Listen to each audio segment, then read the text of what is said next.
And what's your opinion? What we've been talking about most of the morning is the development of a young quarterback.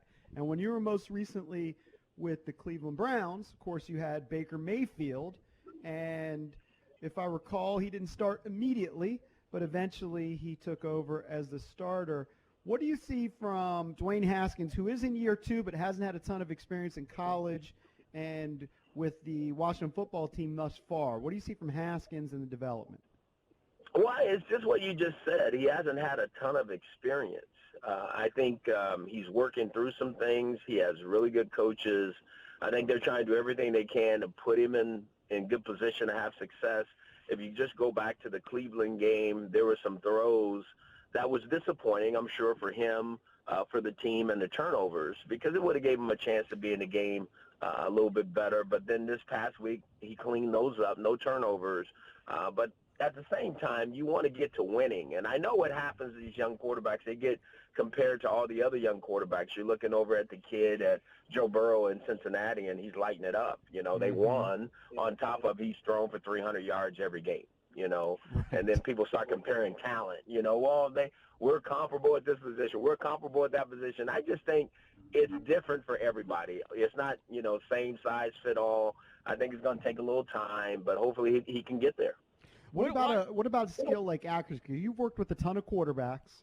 When a guy is inaccurate, like last year he completed about 58% of his passes, and before this game he was roughly 56%. He's had a lot of problems with ball placement. Is that something that guys can get dramatically better at, or is that hard to fix? They can. I mean, go look at Josh Allen. You know, Josh Allen made a huge jump that way. And he's playing as one of the top quarterbacks in the league today. You know, and I'm not trying to compare the two. You asked, could it be fixed? I think guys can improve in that area. Now, how fast they improve is normally takes from 1 year to the next. They figure it out. I think what I see more so than anything with him, he throws such a straight ball and a hard ball. You know, he's got to learn how to anticipate and soften some things up. And if he's able to do that, I think he'll be able to improve his completion percentage. Why did you not start Baker right away? What is it that you saw in him that needed developing? It wasn't Baker. Everybody keeps making it about Baker. Our team wasn't ready for Baker. Well, what do I mean by that? Joe Thomas, who was the perennial going to be a Hall of Fame left tackle, wasn't playing left tackle. So I wasn't going to stick the franchise quarterback out there and let him get killed. You know, I didn't think that was the right thing to do. I think a team has to be ready for a quarterback to have a chance to have success. What people don't understand about these young guys, when you play them, they have to find wins within themselves. You know what I mean? They have to feel good about what they're doing, because if not, you're tearing them down. So take Joe Burrow, for instance. Even though they were losing the first couple of games, this guy's lighting it up. He's throwing 60 balls and 70 balls or whatever this is. And I know he's taking some hits sack-wise, but he's got to feel good that he's making plays in the National Football League. And so if you don't have a young guy that starts to get his own personal wins, you can really ruin a guy in the beginning. And I just didn't want to do that with Baker. And we had a veteran player who had led a team to the playoffs in Tyrod Taylor. So I thought it was the best thing to do. Coach, here's the other thing we've been talking about over the last couple of weeks is that, you know, it's different now with first-round quarterbacks. Unless you're drafted number 1 overall or number 5 overall like Herbert, you might give those guys a little bit more rope.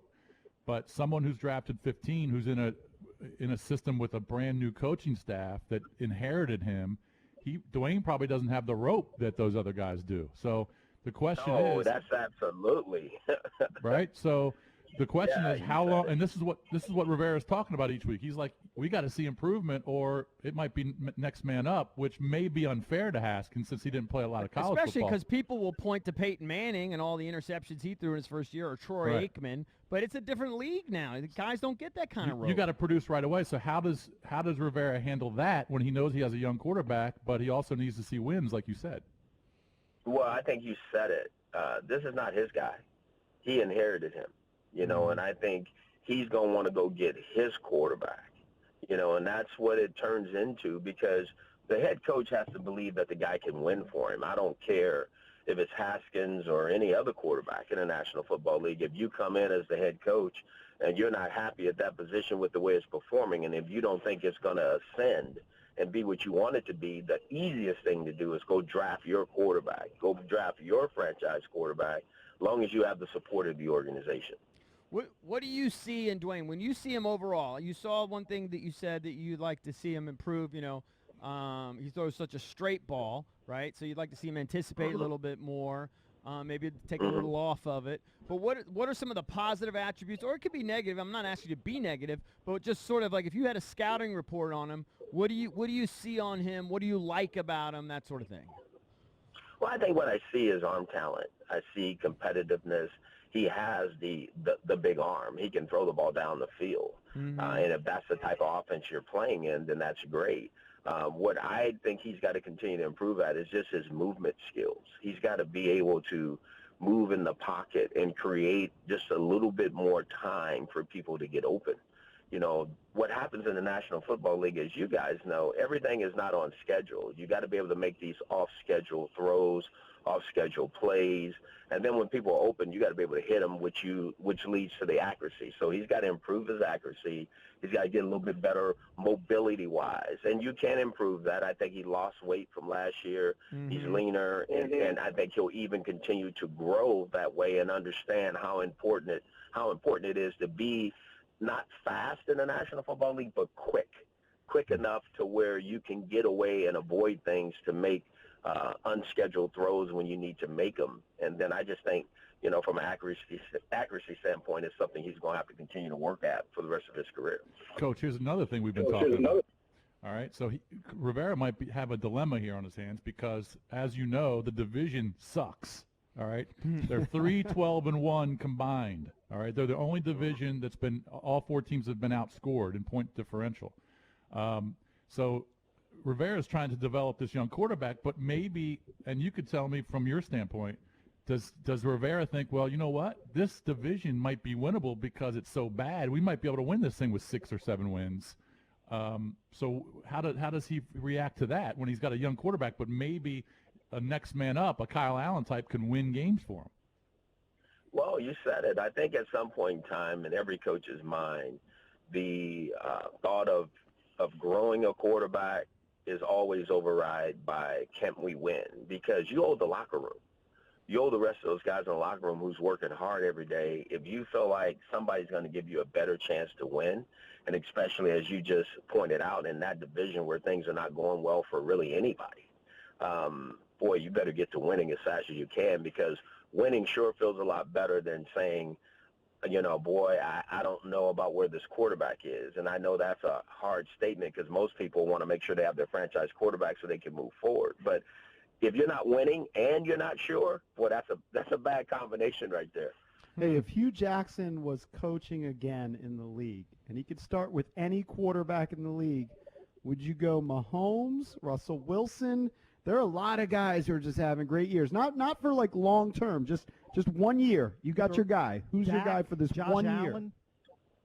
year? I'm taking Mahomes, and I tell you why. It's because I worked him out, and I know what's in there. And he is a tremendous competitor that can make every throw that you ever want to make, and he's athletic enough to make plays. And don't get me wrong, Russell Wilson is lighting it up. And you're talking about the ultimate competitor.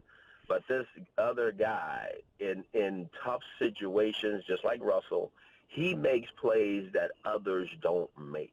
By the way, kind of sleeping on Aaron Rodgers. Aaron Rodgers doesn't get any mention anymore. He's off to a great year. No, he does. No, he does. I think, you go look at all these guys and go look at Josh Allen right now. I'm so impressed with the guy, it's not even funny.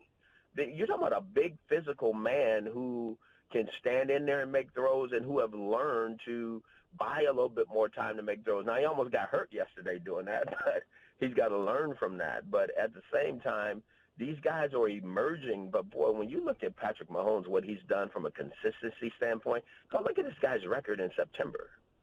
It's crazy what this guy does. Right, and I just think he would be the guy I started with. Hey, Coach, I want to just touch base with you on your memories from being here in D.C. You've worked on a lot of places, but I believe you worked under Marty, right? And then you worked under Spurrier. What do you remember from working here? Can you give us an anecdote, a story or two? Do you remember it? Did you have any interaction with Dan? Just talk to us a little bit about your time here. I had a lot of interaction with Dan. Dan was Dan. You know, Dan at that time, you know, Dan was really into trying to build a team, and I think he has grown over the years that it's not just about, you know, shelling out money to put people on a team. Yeah. You know, talent doesn't fit everywhere, and I think people are starting to understand that. You know, it's still got to be the right fit and those things, and I've watched him grow.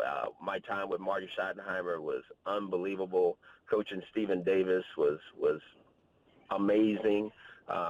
Coaching for Spurrier gave me a chance to call plays for a guy who found what the National Football League was truly all about. It was difficult and different for him. So I've seen both sides of it. But the biggest thing I've always wanted was for the fans of the Redskins of the Washington football team, I should say now, is to experience winning. Yes. Because they deserve it. You know, Coach, that's did you the like it biggest when thing. Coach, did you like it when Spurrier would cancel practice for rain? I did not.